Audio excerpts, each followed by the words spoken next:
नमस्कार दोस्तों।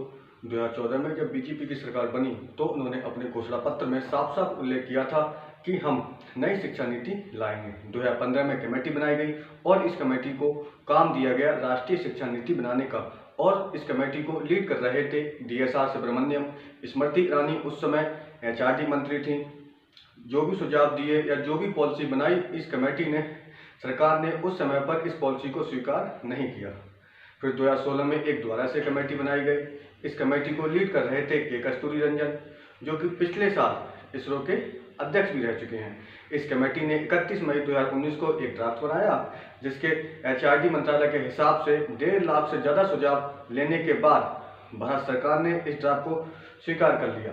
अभी हमारा शिक्षा सिस्टम 10+2 का है, मतलब क्लास 1 से क्लास 10 तक हमें कॉमन और रिसर्चर सब्जेक्ट पढ़ाए जाएंगे और 10th के 2 साल हम स्पेशल स्ट्रीम डिसाइड करते हैं।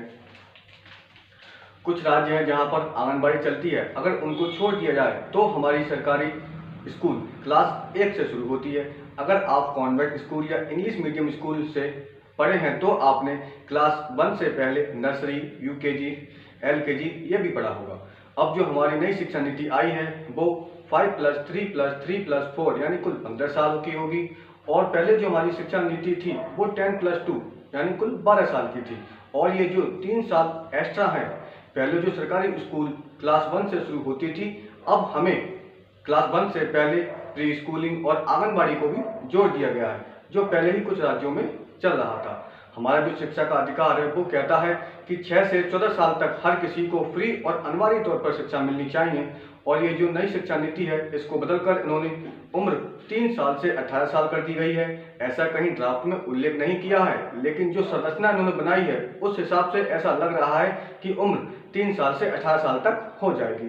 तो अब पहले जो माँ बाप 6 साल की उम्र से स्कूल भेजते थे अपने बच्चों को, वो अब 3 साल की उम्र से स्कूल भेजेंगे। पहली स्टेज फाउंडेशनल स्टेज होगी, जिसमें 3 साल आंगनबाड़ी और प्री स्कूल होगा। इसके बाद क्लास 1 व क्लास 2 होगा, ये टोटल 5 साल का होगा। इसमें खेलकूद और विभिन्न साधन के साथ इसमें बच्चों के संवैधानिक अधिकार मजबूत किए जाएंगे। बच्चों को लोकल भाषा में सिखाया जाएगा और कोशिश की जाएगी कि क्लास 8 तक लोकल भाषा में ही सिखाया जाना चाहिए बच्चों को। दूसरी स्टेज प्रिपरेटरी स्टेज होगी। यह स्टेज 3 साल की होगी, जिसमें क्लास 3 से क्लास 5 तक विज्ञान, मैथ, आर्ट, ह्यूमैनिटीज जैसे सब्जेक्ट पढ़ाए जाएंगे। तीसरी स्टेज मिडिल स्टेज होगी। यह स्टेज भी 3 साल की होगी, जिसमें क्लास 6 से क्लास 8 तक निर्धारित विषयों की सूची को हिसाब से बच्चों को पढ़ाया जाएगा। फिर जो चौथी स्टेज सेकेंडरी स्टेज होगी, इस स्टेज में क्लास 9 से क्लास 12 तक पढ़ाया जाएगा, जिसमें अध्ययन की अनेक भिन्न क्षमताओं से संबंधित बहुविषयक और क्रिटिकल थिंकिंग के हिसाब से सिखाया जाएगा। इस स्टेज में कोई स्ट्रीम नहीं होगी जैसे पहले होती थी आर्ट, कॉमर्स, साइंस, बल्कि पूल ऑफ सब्जेक्ट होंगे, जिसमें से बच्चे अपने सब्जेक्ट को चुनेंगे। इस स्टेज में सेमेस्टर वाइज पेपर होंगे और 2 सेमेस्टर में से जिस सेमेस्टर में अच्छे नंबर आएंगे उस सेमेस्टर को चुना जाएगा। मान लो फिजिक्स में आप कमजोर हैं तो आप मीडियम फिजिक्स ले सकते हैं और आपकी मार्कशीट में मीडियम फिजिक्स का ही उल्लेख होगा। और इन्होंने हायर एजुकेशन में मल्टीपल एंट्री और एग्जिट कर दिए हैं। फर्स्ट साल में आपको सर्टिफिकेट मिलेगा, दूसरे साल में आपको एडवांस डिप्लोमा मिलेगा, तीसरे साल में आपको बैचलर डिग्री मिलेगी और चौथे साल में आपको बैचलर डिग्री विद रिसर्चर मिलेगी। एकेडमिक में बैंक ऑफ क्रेडिट सिस्टम होगा, जिसमें आप जैसे जैसे सब्जेक्ट पास करेंगे आपको वैसे वैसे ही पॉइंट्स मिलेंगे। मान लो बैचलर्स के लिए 100 पॉइंट चाहिए, जैसे आप पास करेंगे पॉइंट्स भी वैसे वैसे जुड़ते जाएंगे। किसी कारण बस आपको स्कूल छोड़ना पड़ गया तो आप बाद में आके जो पॉइंट्स आपने कमाए थे उसके आगे से आप जारी कर सकते हैं। जितने भी प्रोफेशनल कोर्स हैं वो इससे अलग रहेंगे और एमफिल को इससे हटा दिया गया है, तो आप बैचलर के बाद अब डायरेक्ट PhD कर सकते हैं। क्लास 6 से इन्होंने कोडिंग जोड़ दी गई है जैसे चाइना में होता है, और वोकेशनल ट्रेनिंग भी जोड़ दी गई है जैसे कारपेंटर, प्लम्बर, मैकेनिक, इन सब की इंटर्नशिप भी कराई जाएगी। और जो एक्स्ट्रा एक्टिविटीज होती थी जैसे स्पोर्ट हो गया, म्यूजिक हो गया, अब इनके भी एकेडमिक मार्क्स होंगे। मतलब अगर आप अपना फैशन फॉलो कर रहे हैं तो आपको स्कूल नहीं छोड़ना पड़ेगा। टॉप 100 यूनिवर्सिटी अब इंडिया में भी आ सकती हैं। 2010 में भी यह पॉलिसी आई थी फॉरेन एजुकेशन इंस्टीट्यूशन, लेकिन उसमें 50 करोड़ रुपए श्योरिटी मांगी थी। उस वजह से यूनिवर्सिटीज नहीं आ पाई थी, लेकिन इस बार वो चीज़ हटा दी गई है। इस नई पॉलिसी के लागू होने की वजह से बहुत बातें हो रही हैं कि ये पॉलिसी कैसे लागू होगी। देखो भाई, तो ये अभी एक ड्राफ्ट है, इसको अभी संसद में जाना है और देखना है कि वहाँ पर इसमें क्या बदलाव होते हैं। और अगर आप हमारी हिस्ट्री देखोगे तो ऐसे बहुत सारे ड्राफ्ट आए हैं, पॉलिसी आई हैं, और नेताओं के हिसाब से जो उन्हें अच्छा लगा है उन्होंने जोड़ा है, और बाकी सारी चीज़ें ठंडे बस्ते में पड़ी रहती हैं, क्योंकि ये एक कानून नहीं है, किसी भी नेता के ऊपर कोई कंपटीशन नहीं है। एचआरडी मंत्रालय का नाम बदलकर अब शिक्षा मंत्रालय कर दिया गया है। जब हमारा देश आज़ाद हुआ था तब शिक्षा मंत्रालय ही था, लेकिन राजीव गांधी जी ने इसका नाम एचआरडी मंत्रालय ही कर दिया था। अब फिर इसके दोबारा से शिक्षा मंत्रालय ही किया जा रहा है। परिभाषा को लेकर बहुत ज़्यादा चर्चाएं हो रही हैं, कुछ लोग इसके फेवर में हैं तो कुछ लोग इसका विरोध भी कर रहे हैं। इसमें ये है कि क्लास 5 तक मातृभाषा हिंदी और लोकल भाषा में सिखाया जाएगा। कोशिश की जाएगी क्लास 8 तक और उसके आगे भी मातृभाषा हिंदी और लोकल भाषा में सिखाया जाए। इस चीज़ को भी अनिवार्य नहीं किया गया है, यह एक सुझाव है, ऐसा ड्राफ्ट में उल्लेख किया गया है। तो अब ये सरकारी स्कूल और राज्य सरकारें तो इस चीज़ को लागू करेंगी। आपको क्या लगता है कि convent school, English medium school और प्राइवेट स्कूल इस चीज़ को लागू करेंगे?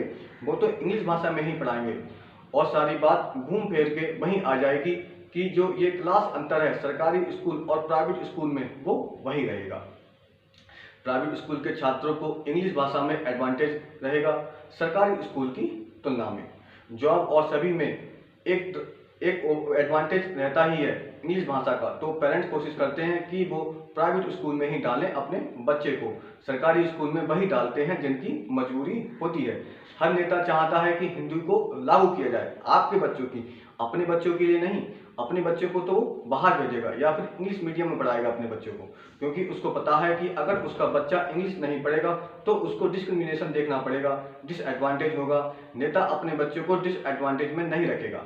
आपके बच्चों के ऊपर हिंदी थोपी जाएगी और सरकारी स्कूल में भी हिंदी लागू की जाएगी, क्योंकि जो भी नेता हिंदी की बात करता है तो हमें सुनकर बड़ा अच्छा लगता है। 12th के बाद कॉमन एंट्रेंस एग्जाम यह कर दिया गया है कि आपको अब अलग अलग पेपर नहीं देना पड़ेगा। 12th के बाद आप एक एग्जाम देंगे, उसके बाद उसकी रैंकिंग के हिसाब से आपको सारी यूनिवर्सिटीज में एडमिशन मिलेगा, लेकिन अभी ये अनिवार्य नहीं किया है। तो आपको लगता है कि ये प्राइवेट यूनिवर्सिटी जो डोनेशन लेकर एडमिशन लेती हैं, अपने अलग से जो एग्जाम कराती हैं, वो मानेंगी सीधी एग्जाम को? हम हर चीज़ में तो यूएसए से तुलना करते हैं, लेकिन यूएसए के ने बहुत सारा पैसा लगाया है अपने इंफ्रास्ट्रक्चर में, तब जाकर उनकी जो शिक्षा नीति है वो लागू हो पाई है। तो अब जिमी कार्टर जो यूएसए के राष्ट्रपति रह चुके हैं, उन्होंने अपनी बेटी को सरकारी स्कूल में पढ़ाया था। अब इंडिया में ऐसा संभव नहीं है। इस बार बोला गया है कि हम अपनी जीडीपी का 6% अपनी शिक्षा में लगाएंगे, तो ऐसा कब नहीं बोला गया है? 1968 में भी यही बोला गया था, 1986 में भी यही बोला गया था, और तो और जितनी बार भी पॉलिसी और ड्राफ्ट आए हैं शिक्षा पे, तो हर बार बोला गया है कि हम 6% अपनी जीडीपी का शिक्षा पर लगाएंगे।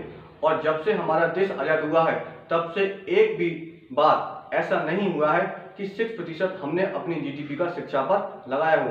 भूटान और नेपाल जो देश हैं वो भी 6.6 लगातार लगा रहे हैं अपनी जीडीपी का शिक्षा पर।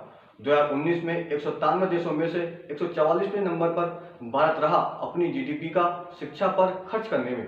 पिछले 5 सालों को देखा जाए तो हम लोग 3 या 3.5% ही अपनी जीडीपी का शिक्षा पर लगा रहे हैं। 2017 और 2018 में तो हमने अपनी जीडीपी का 2.7% ही अपनी शिक्षा पर लगाया था।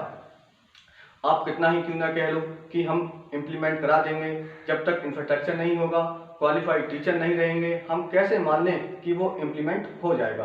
5,000 रुपये में तो पैरा टीचर रखे जाते हैं, उनको ये नहीं पता होता है कि अगले महीने उनकी जॉब रहेगी या ना रहेगी, और उनसे आप उम्मीद कर रहे हैं कि वो क्रिटिकल थिंकिंग सिखाएंगे आपके बच्चों को। इलेक्शन ड्यूटी, सर्वे सेंसस, पोलियो अभियान, फैमिली प्लानिंग अभियान, शिक्षा को छोड़कर ये सारी चीज़ें कराई जाती हैं टीचरों से। अब मिड डे मील के साथ ब्रेकफास्ट को भी शामिल कर दिया गया है। लेकिन आप अगर अभी गूगल पर सर्च मार के देखोगे कि मिड डे मील फ्रॉड, तो आपको समझ में आएगा कि किस स्तर तक इम्प्लीमेंट हुआ है। आंगनबाड़ी को लेकर भी बहुत लोग उत्साहित हैं कि आंगनबाड़ी को स्कूल में जोड़ दिया है, लेकिन कुछ राज्यों में पहले से ही आंगनबाड़ी स्कूलों से जुड़े हुए हैं। आप स्थिति देखिए आंगनबाड़ियों की, या फिर गूगल पे सर्च करके इमेज देख सकते हैं कि किस स्तर पर आंगनबाड़ी लागू हुआ है। भारत की top 3 science academy, national academy of science Allahabad, Indian national science academy new Delhi, Indian academy of science Bangalore, इन तीनों एकेडमी ने कहा है कि ड्राफ्ट में 3 चीजें बहुत ही आवश्यक है और उनको नजरअंदाज किया गया है। Number 1 outdated syllabus, number 2 poor infrastructure, number 3 poorly trained teacher. आपने स्ट्रक्चर तो बदला है, जो कि बहुत अच्छी बात है, लेकिन इस स्ट्रक्चर में साइंस के साथ कोई कॉमर्स का भी सब्जेक्ट ले सकता है, तो स्ट्रक्चर तो बदल गया, लेकिन पढ़ेगा तो वही आउटडेटेड सिलेबस। ये जो नई शिक्षा नीति है, इसमें काफ़ी चीज़ें अच्छी होंगी, लेकिन ये जो बहुत सारे लोग उत्साहित हैं कि सारी दिक्कतें खत्म हो गई शिक्षा की, तो वो थोड़ा सा गलत है। अगर इसमें एक चीज़ को और जोड़ा जाता तो मेरे ख्याल से सबको बहुत अच्छा लगता कि जो भी हमारे शिक्षा मंत्री बनेंगे उनके लिए कम से कम बैचलर डिग्री अनिवार्य हो जाए, और वो भी फर्जी ना हो। नई शिक्षा नीति पर ये एक छोटा सा पार्ट है, इसमें अभी बहुत सारी चीज़ें बाकी हैं। हमें थोड़ा सा इंतजार करना है कि ये नीति कब लागू होती है। नमस्कार।